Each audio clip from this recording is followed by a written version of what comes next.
안녕하십니까. 책과 결혼하는 책사랑입니다. 오늘은 탈무드를 읽고 인간의 마음, 현명한 사람의 조건, 돈, 교육 등 탈무드의 지혜에 대해 들려드리고자 합니다.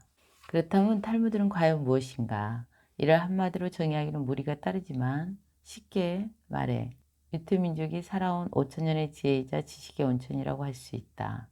자신들의 조국이 없이 2000년에 걸친 오랜 방랑의 역사를 살아온 유태인들을 결속시킨 유일한 존재가 탈무드였기에 그들 스스로는 이 책을 일러 유태인의 영혼이라고 말하기도 한다. 죄악, 인간이라면 누구나 죄를 저지르기 마련이다. 유태인들은 이러한 인식을 가지고 있기 때문에 그들의 가르침에는 동양에서 볼 수 있는 철저한 도덕관처럼 엄격하게 짜여진 분위기는 없다. 죄를 지었다 할지라도 유태인은 변함없이 유태인이라는 것이다. 유태인들이 이해하고 있는 죄에 대한 관념은 이를테면 하살백발백중, 표적에 명중시킬 능력이 있지만 간혹 명중시키지 못하는 경우가 생기는 것과 매한 가지다. 즉, 원래는 죄를 지을 생각이 없었는데 어쩌다 실수를 한 것이 죄라고 생각한다.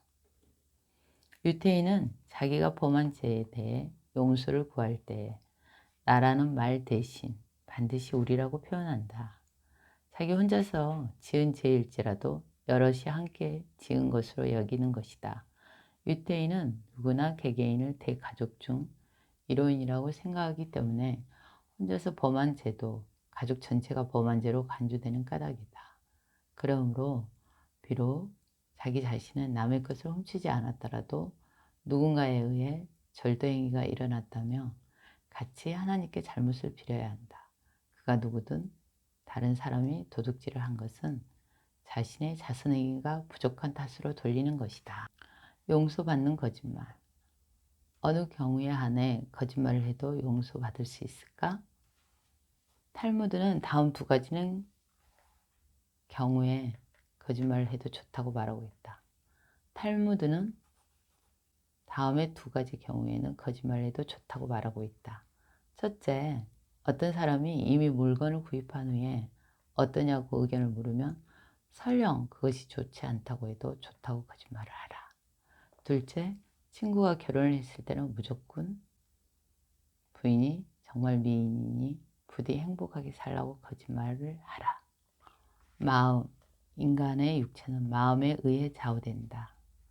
마음은 보고 듣고 걷고 서고 굳어지고 부드러워지고 기뻐하고 슬퍼하고 화내고 무서워하고 거만해지고 설득되어지고 증오하고 사랑하고 질투하고 부러워하고 사색하고 반성한다. 그렇기 때문에 자신의 마음을 스스로 조종할 수 있는 인간을 세상에서 가장 강한 인간이라고 하는 것이다. 현명한 사람의 조건. 현명한 사람이 되려면 다음 7가지를 지켜야 한다. 1. 자기보다 잘난 사람 앞에서는 말을 삼가한다. 2. 상대방의 말을 끊지 말고 끝까지 경청한다. 3. 대답할 때 침착하게 행동한다. 4. 질문할 때는 언제나 요점만 물어본다. 대답할 때는 조리 있게 답한다. 5. 일의 앞뒤를 분명히 한다. 6. 모르는 것이 있으면 모른다는 것을 솔직하게 인정한다. 7. 진실은 진실로 받아들인다. 돈. 돈은 하나님이 마련해 준 선물을 살 수 있는 기회를 제공한다. 돈은 나쁜 것이 아니며 저주의 대상도 아니다. 그것은 인간의 축복을 위한 것이다. 재산이 많으면 튼튼한 요새를 갖고 있는 것 같고 재산이 없으면 폐허를 갖고 있는 것 같다. 몸은 마음에 의해 좌우되고 지갑은 크기에 의해 좌우된다. 사람이 마음에 상처를 입은 경우는 고민이나 불화가 아니면 지갑이 텅 비어 있을 때다. 특히 지갑이 비어 있을 때 가장 큰 상처를 입는다. 돈이란 물건을 사거나 장사를 하는데 쓰이는 것이지 술을 마시는데 허비되는 것이 아니다. 몸은 마음에 의존하게 마련이고 마음은 돈 지갑에 의존하게 마련이다. 교육. 자신을 안다는 것은 곧 지혜가 있다는 뜻이다. 학교가 없는 곳에 학교가 없는 곳이 있다면 그것은 사람 사는 곳이 아니다. 기억력을 높이는데 가장 좋은 약은 감동시키는 것이다. 값이 비싼 귀한 진주를 잃어버리면 그것을 찾기 위해서는 값이 싼 양초를 사용한다. 고양이에게서는 겸손을 배울 수 있고 개미에게서는 정직을 배울 수 있다. 그리고 비둘기에게서는 정절을 배울 수 있으며 수탉으로부터는 재산을 지키는 권리를 배울 수 있다. 어린아이를 가르치는 것은 백지에 무엇인가를 채워가는 것과 같다. 노인을 가르치는 것은 빽빽히 채워진 종이 위에 또다시 무엇인가를 채우도록 하는 것과 같다. 유태인과 돈. 유태민족은 오랜 세월에 걸쳐 다른 민족에게 온갖 박해와 학살을 당한 슬픈 역사를 가지고 있다. 그러나 이들에게서 증오에 찬 문학작품이나 문어를 찾아볼 수가 없다.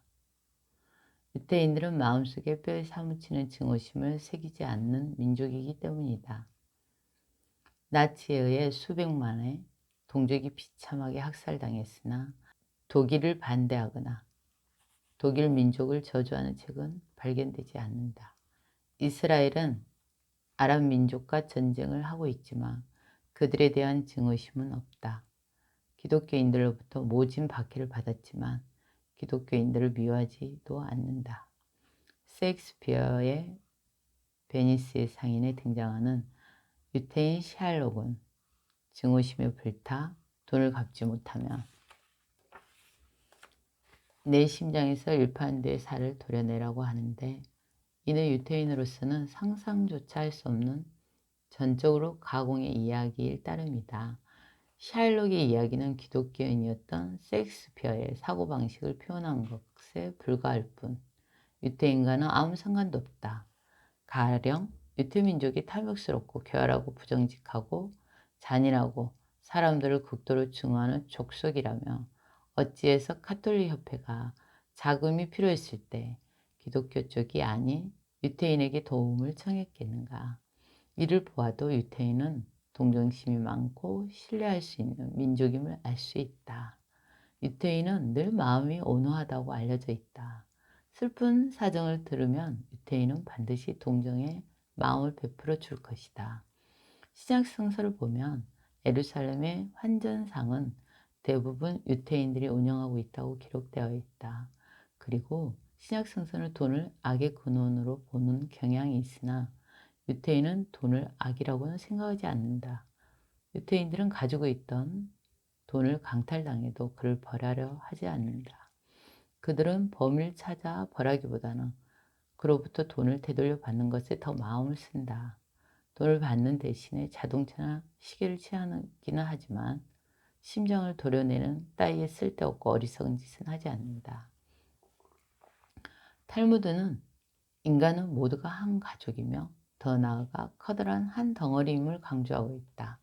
그래서 자신이 오른손으로 무엇인가를 만들고 있을 때 왼손을 베었다고 해서 왼손이 안갚음으로 오른손을 벤다는 일 같은 것은 있을 수 없다는 것이다.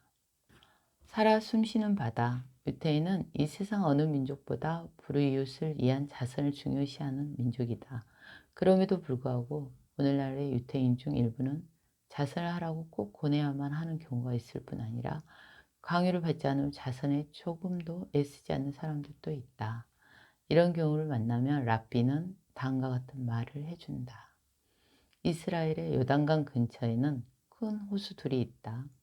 하나는 사해, 죽은 바다이고 다른 하나는 히브리어로 살아 숨쉬는 바다라고 불러지는 호수이다.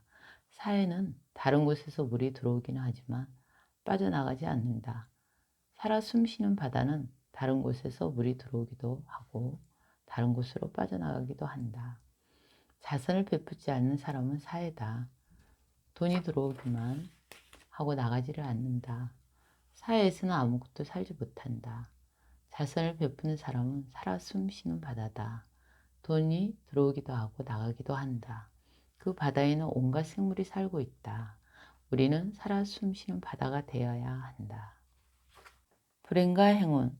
랍비 아키바가 작은 등잔불 하나를 들고 나귀와 개를 벗삼아 여행하고 있었다. 날이 어둑어둑해지자 아키바는 밤의 한기를 피할 곳을 찾았다. 마치 가까운 곳에 있는 헛간 하나가 눈에 들어왔다. 그는 그 헛간에서 하루를 지내기로 작정했지만 잠을 청하기에는 아직 시간이 일렀다. 그래서 그는 등잔불을 켜놓고 책을 읽기 시작했다. 그런데 바람이 세게 불어 등잔불이 꺼지고 말았다. 그는 할 수 없이 잠을 청할 수밖에 없었다. 그런데 그날 밤 그가 잠든 사이에 개는 여우에게 물려 죽었고 나귀는 사자에게 잡혀 먹혔다. 다음 날 아침 그는 등잔불 하나만을 달랑 들고 애롭게 길을 떠났다. 마을에 도착했다. 그런데 그곳에는 사람이라고는 그림자도 보이지 않았다.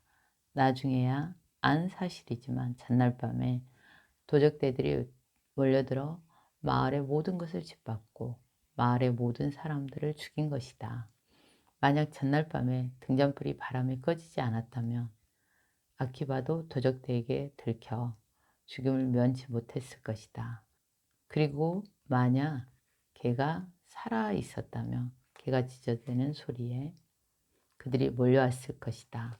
또 나귀가 살아 있었다면 역시 나귀가 길길이 날뛰어서 자신의 목숨도 안전하게 보존하지 못했을 것이다.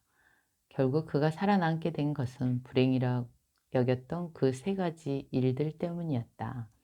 이를 겪고 난 뒤 아키바는 다음과 같은 진리를 깨달았다.